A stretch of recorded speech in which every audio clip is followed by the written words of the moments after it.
স্বামী বিবেকানন্দের বাণী ও রচনা, পঞ্চম খণ্ড, কৈথায় মাদুরা অভিনন্দনের উত্তর। মন মাদুরা হইতে মাদুরায় আসিয়া স্বামীজি রামনাদের রাজার সুন্দর বাংলায় অবস্থান করেন। অপরাহ্নে মখমলের খাপে পুরিয়া স্বামীজিকে একটি অভিনন্দন পত্র প্রদত্ত হয়।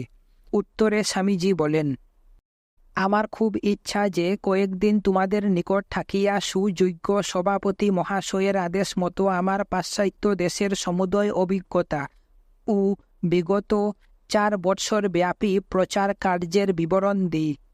দুঃখের বিষয়, সন্ন্যাসীগণকেও দেহভার বহন করিতে হয়। গত 3 সপ্তাহ যাবত ক্রমাগত নানা স্থানে ভ্রমণ ও বক্তৃতা করিয়া এত পরিশ্রান্ত হইয়া পড়িয়াছি যে আর সন্ধ্যাকালে দীর্ঘ বক্তৃতা করা আমার পক্ষে অসম্ভব হইয়া পড়িয়াছে। তোমরা আমার প্রতি যে অনুগ্রহ প্রকাশ করিয়াছ, সে জন্য তোমাদিগকে আন্তরিক ধন্যবাদ দিয়াই আমাকে সন্তুষ্ট থাকিতে হইবে, আর অন্যান্য বিষয় ভবিষ্যতের জন্য রাখিয়া দিতে হইবে। স্বাস্থ্য অপেক্ষাকৃত ভালো হইলে এবং আরও একটু অবকাশ পাইলে আমাদের অন্যান্য বিষয় আলোচনা করিবার সুবিধা হইবে। আজ এই অল্প সময়ের মধ্যে সব কথা বলিবার সুযোগ হইবে না। একটি কথা বিশেষভাবে আমার মনে উদিত হইতেছে। আমি যখন মাদুরায় তোমাদের স্বদেশবাসী স্বনাম খ্যাত উদারচেতা রামনাদ রাজের অতিথি।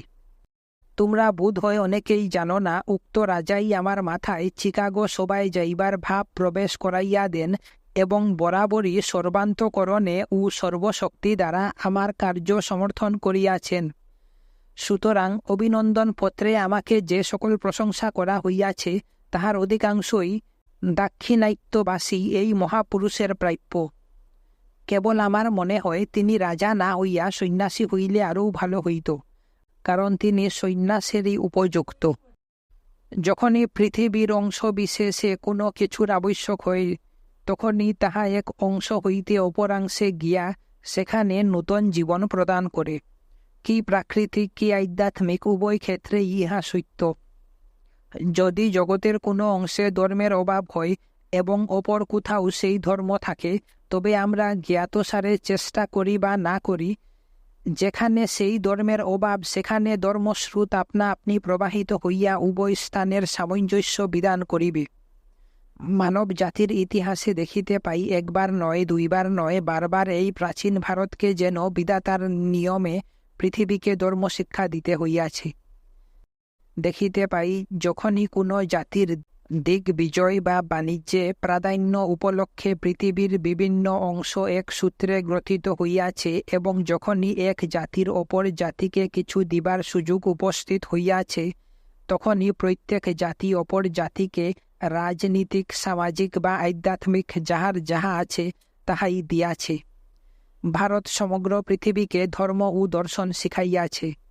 পারস্য সাম্রাজ্যের অভ্যুত্থানের অনেক পূর্বেই ভারত পৃথিবীকে আপন আধ্যাত্মিক সম্পদ দান করিয়াছে।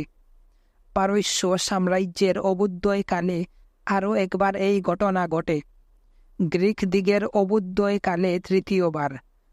আবার ইংরেজের প্রাধান্যকালে এই চতুর্থবার সে বিদাত্রী নির্দিষ্ট ব্রত পালনে নিযুক্ত হইতেছে। যেমন আমরা ইচ্ছা করি বা না করি, পাশ্চাত্য দিগের সঙ্গবদ্ধ কার্যপ্রণালী ও বাহ্য সভ্যতার ভাব আমাদের দেশে প্রবেশ করিয়া সমগ্র দেশকে ছাইয়া ফেলিবার উপক্রম করিতেছে, সেইরূপ ভারতীয় ধর্ম ও দর্শন পাশ্চাত্য দেশকে প্লাবিত করিবার উপক্রম করিতেছে। কেহই ইহার গতিরোধে সমর্থ নহে। আমরাও পাশ্চাত্য জড়বাদ প্রধান সভ্যতার প্রভাব সম্পূর্ণরূপে প্রতিরোধ করিতে অসমর্থ। সম্ভবত কিছু কিছু বাহ্য সভ্যতা আমাদের পক্ষে কল্যাণকর, পাশ্চাত্য দেশের পক্ষে আবার সম্ভবত একটু আধ্যাত্মিকতা আবশ্যক। তাহা হইলে উভয়ের সামঞ্জস্য রক্ষিত হইবে। আমাদিগকে যে পাশ্চাত্য দেশ হইতে সব কিছু শিখিতে হইবে বা পাশ্চাত্যকে আমাদের নিকট সব কিছু শিখিতে হইবে, তাহা নহে। সমগ্র পৃথিবী যুগ যুগান্তর ধরিয়া যে আদর্শ অবস্থা কল্পনা করিয়া আসিতেছে, যাহাতে শীঘ্র তাহা রূপায়িত হয়, যাহাতে সকল জাতির মধ্যে একটা সামঞ্জস্য স্থাপিত হয়, তদ উদ্দেশ্যে প্রত্যেকেরই যতটুকু সাধ্য ততটুকুই ভবিষ্যৎ বংশধর দিগকে দেওয়া উচিত। এই আদর্শ জগতের আবির্ভাব কখনো হইবে কি না তাহা জানি না, এই সামাজিক সম্পূর্ণতা কখনো আসিবে কি না এই সম্বন্ধে আমার নিজেরই সন্দেহ আছে। কিন্তু জগতের এই আদর্শ অবস্থা কখনো আসুক বা না আসুক, এই অবস্থা আনিবার জন্য আমাদের প্রত্যেককে চেষ্টা করিতে হইবে। মনে করিতে হইবে কালই জগতের এই অবস্থা আসিবে, আর কেবল আমার কাজের উপরই ইহা নির্ভর করিতেছে। আমাদের প্রত্যেককেই বিশ্বাস করিতে হইবে যে অপর সকলে নিজ নিজ কাজ শেষ করিয়া বসিয়া আছে, কেবল একমাত্র আমারই কাজ করার বাকি আছে। আমি যদি নিজের কাজ সম্পন্ন করি তবেই সমাজ ও সংসারের সম্পূর্ণতা সাধিত হইবে। আমাদের নিজেদের এই দায়িত্বভার গ্রহণ করিতে হইবে। যাহা হোক, দেখা যাইতেছে ভারতে ধর্মের এক প্রবল পুনরুত্থান হইয়াছে। ইহাতে খুব আনন্দের কারণ আছে বটে, আবার বিপদেরও আশঙ্কা আছে। কারণ ধর্মের পুনরুত্থানের সঙ্গে সঙ্গে ভয়ানক গোঁড়ামিও আসিয়া থাকে। কখনো কখনো লোকে এত বাড়াবাড়ি করিয়া থাকে যে অনেক সময় যাহাদের চেষ্টায় এই পুনরঅভ্যুত্থান সাধিত হয়, কিছু দূর অগ্রসর হইলে তাহারাও উহা নিয়ন্ত্রিত করিতে পারে না। এতএব পূর্ব হইতেই সাবধান হওয়া ভালো। আমাদের মধ্যপথ অবলম্বন করিতে হইবে। একদিকে কুসংস্কারপূর্ণ প্রাচীন সমাজ, অপরদিকে জড়বাদ, ইউরোপীয় ভাব, নাস্তিকতা, তথাকথিত সংস্কার, যাহা পাশ্চাত্য জগতের উন্নতির মূল ভিত্তিতে পর্যন্ত প্রবিষ্ট। এই দুই ভাব হইতেই সাবধান থাকিতে হইবে। প্রথমত, আমরা কখনো পাশ্চাত্য জাতি হইতে পারিব না, সুতরাং উহাদের অনুকরণ বৃথা। মনে করো, তোমরা পাশ্চাত্য জাতির হুবহু অনুকরণ করিতে সমর্থ হইলে, কিন্তু যে মুহূর্তে সমর্থ হইবে সেই মুহূর্তেই তোমাদের মৃত্যু ঘটিবে। তোমাদের জাতীয় জীবনের অস্তিত্ব আর থাকিবে না, ইহা অসম্ভব। কালের প্রারম্ভ হইতে মানব জাতির ইতিহাসের লক্ষ লক্ষ বর্ষ ধরিয়া একটি নদী হিমালয় হইতে প্রবাহিত হইয়া আসিতেছে।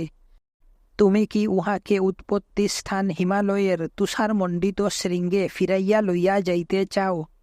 তাহাও যদি সম্ভব হয়, তথাপি তোমাদের পক্ষে ইউরোপীয় ভাবাপন্ন হইয়া যাওয়া অসম্ভব। ইউরোপীয়গণের পক্ষে যদি কয়েক শতাব্দীর শিক্ষা সংস্কার পরিত্যাগ করা অসম্ভব বোধ হয়, তবে তোমাদের পক্ষে শত শত শতাব্দীর সংস্কার পরিত্যাগ করা কিরূপে সম্ভব হইবে? তাহা কখনই হইতে পারে না। দ্বিতীয়ত, আমাদের স্মরণ রাখিতে হইবে, আমরা সচরাচর যেগুলিকে আমাদের ধর্মবিশ্বাস বলি, সেগুলি আমাদের নিজ নিজ ক্ষুদ্র গ্রাম্য দেবতা সম্বন্ধীয় এবং কতকগুলি ক্ষুদ্র কুসংস্কারপূর্ণ দেশাচার মাত্র। এই রূপ দেশাচার অসংখ্য এবং পরস্পর বিরোধী। ইহাদের মধ্যে কোনটি মানিব আর কোনটি মানিব না? উদাহরণস্বরূপ দেখো, দাক্ষিণাত্যের একজন ব্রাহ্মণ অপর ব্রাহ্মণকে এক টুকরা মাংস খাইতে দেখিলে ভয়ে 200 হাত পিছাইয়া যাইবে। আর্যবর্তের ব্রাহ্মণ কিন্তু মহাপ্রসাদের অতিশয় ভক্ত। পূজার জন্য তিনি শত শত ছাগ বলি দিতেছেন। তুমি তোমার দেশাচারের দোহাই দিবে, তিনি তাহার দেশাচারের দোহাই দিবেন। ভারতের বিভিন্ন দেশে নানাবিধ দেশাচার আছে, কিন্তু প্রত্যেক দেশাচারই স্থান বিশেষে আবদ্ধ। কেবল অজ্ঞ ব্যক্তিরাই তাহাদের নিজ নিজ পল্লীতে প্রচলিত আচারকে ধর্মের সার বলিয়া মনে করে। ইহাই তাহাদের মহাভুল। ইহা ছাড়া আরও কতকগুলি মুশকিল আছে। আমাদের শাস্ত্রে দুই প্রকার সত্য উপদিষ্ট হইয়াছে। এক প্রকার সত্য মানুষের নিত্যস্বরূপ বিষয়ক, ঈশ্বর, জীব, আত্মা ও প্রকৃতির পরস্পর সম্বন্ধ বিষয়ক। আরও এক প্রকার সত্য কোনো বিশেষ দেশ কাল অবস্থার উপর নির্ভর করে। প্রথম প্রকার সত্য প্রধানত আমাদের শাস্ত্র বেদে রহিয়াছে। দ্বিতীয় প্রকার সত্য স্মৃতি পুরাণ প্রভৃতিতে রহিয়াছে। আমাদিগকে স্মরণ রাখিতে হইবে, চিরকালের জন্য বেদই আমাদের চরম লক্ষ্য ও চরম প্রমাণ। আর যদি কোনো পুরাণ বেদের বিরোধী হয়, তবে পুরাণের সেই অংশ নির্মমভাবে ত্যাগ করিতে হইবে। আমরা স্মৃতিতে কি দেখিতে পাই? দেখিতে পাই বিভিন্ন স্মৃতির উপদেশ বিভিন্ন প্রকার। এক স্মৃতি বলিতেছেন, ইহাই দেশাচার, এই যুগে ইহারই অনুসরণ করিতে হইবে। অপর স্মৃতি আবার ওই যুগের জন্যই অন্য প্রকার আচার সমর্থন করিতেছেন। কোন স্মৃতি আবার সত্য ত্রেতা প্রভৃতি যুগভেদে বিভিন্ন আচার সমর্থন করিয়াছেন। এখন দেখো তোমাদের শাস্ত্রের এই মতটি কি উদার ও মহান। সনাতন সত্যসমূহ মানব প্রকৃতির উপর প্রতিষ্ঠিত বলিয়া যতদিন মানুষ আছে ততদিন ওইগুলির পরিবর্তন হইবে না। অনন্তকাল ধরিয়া সর্বদেশে সর্ব অবস্থায় ওইগুলি ধর্ম। স্মৃতি অপরদিকে বিশেষ বিশেষ স্থানে বিশেষ বিশেষ অবস্থায় অনুষ্ঠেয় কর্তব্যসমূহের কথাই অধিক বলিয়া থাকেন। সুতরাং কালে সেগুলির পরিবর্তন হয়। এইটি সর্বদা স্মরণ রাখিতে হইবে। কোন সামান্য সামাজিক প্রথা বদলাইতেছে বলিয়া তোমাদের ধর্ম গেল মনে করিও না। মনে রাখিও, চিরকালই এই সকল প্রথা ও আচারের পরিবর্তন হইতেছে। এই ভারতেই এমন সময় ছিল যখন গো মাংস ভোজন না করিলে কোনো ব্রাহ্মণের ব্রাহ্মণত্ব থাকিত না। বেদ পাঠ করিলে দেখিতে পাইবে কোনো বড় সন্ন্যাসী বা রাজা বা অন্য কোনো বড় লোক আসিলে ছাগ ও গো হত্যা করিয়া তাহাদিগকে ভোজন করানোর প্রথা ছিল। ক্রমশ সকলে বুঝিল আমাদের জাতি প্রধানত কৃষিজীবী, সুতরাং ভালো ভালো সারগুলি হত্যা করিলে সমগ্র জাতি বিনষ্ট হইবে। এই কারণেই গো হত্যা প্রথা রহিত হইয়া গেল। গো হত্যা মহাপাতক বলিয়া পরিগণিত হইল। প্রাচীন শাস্ত্র পাঠে আমরা দেখিতে পাই তখন হয়তো এমন সব আচার প্রচলিত ছিল যেগুলিকে এখন আমরা বিভৎস বলিয়া মনে করি। ক্রমশ সেগুলির পরিবর্তে অন্য সব বিধি প্রবর্তন করিতে হইয়াছে। ওইগুলি আবার পরিবর্তিত হইবে, তখন নূতন নূতন স্মৃতির অবুদ্ধয় হইবে। এইটি বিশেষভাবে স্মরণ রাখিতে হইবে যে বেদ চিরকাল এক রূপ থাকিবে, কিন্তু কোন স্মৃতির প্রাধান্য যুগ পরিবর্তনেই শেষ হইয়া যাইবে। সময় স্রোত যতই চলিবে ততই পূর্ব পূর্ব স্মৃতির প্রামাণ্য লোপ পাইবে, আর মহাপুরুষগণ আবির্ভূত হইয়া সমাজকে পূর্বাপেক্ষা ভালো পথে পরিচালিত করিবেন। সেই যুগের পক্ষে যাহা অত্যাবশ্যক, যাহা ব্যতীত সমাজ বাঁচিতেই পারে না, তাহারা আসিয়া সেই সকল কর্তব্য ও পথ সমাজকে দেখাইয়া দিবেন। এই রূপে আমাদিগকে এই উভয় বিপদ হইতে আত্মরক্ষা করিতে হইবে। আমি আশা করি আমাদের মধ্যে প্রত্যেকেরই এদিকে যেমন উদার ভাব, হৃদয়ের প্রসারতা আসিবে, অপরদিকে তেমন দৃঢ় নিষ্ঠা ও বিশ্বাস থাকিবে।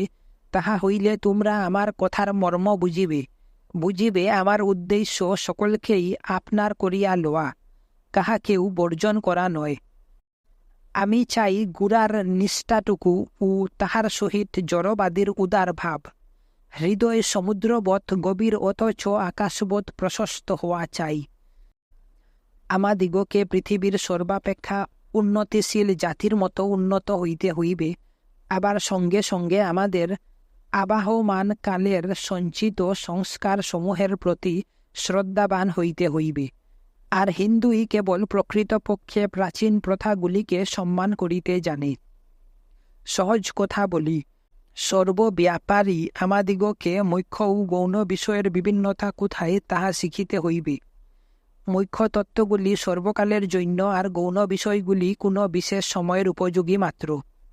যদি যথাসময়ে সেইগুলির পরিবর্তে অন্য প্রথা প্রবর্তিত না হয়, তবে সেগুলির দ্বারা নিশ্চয় অনিষ্ট ঘটিয়া থাকে।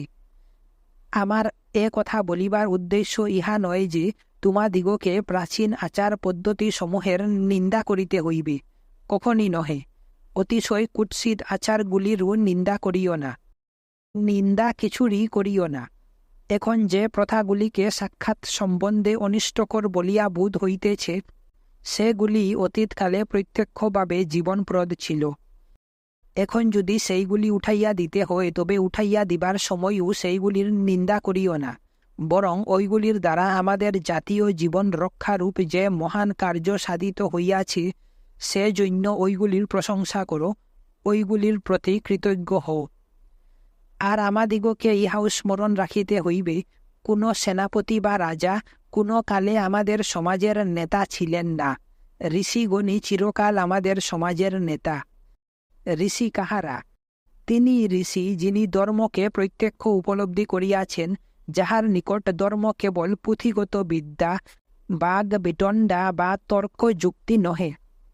সাক্ষাৎ উপলব্ধি অতীন্দ্রিয় সত্যের সাক্ষাৎকার।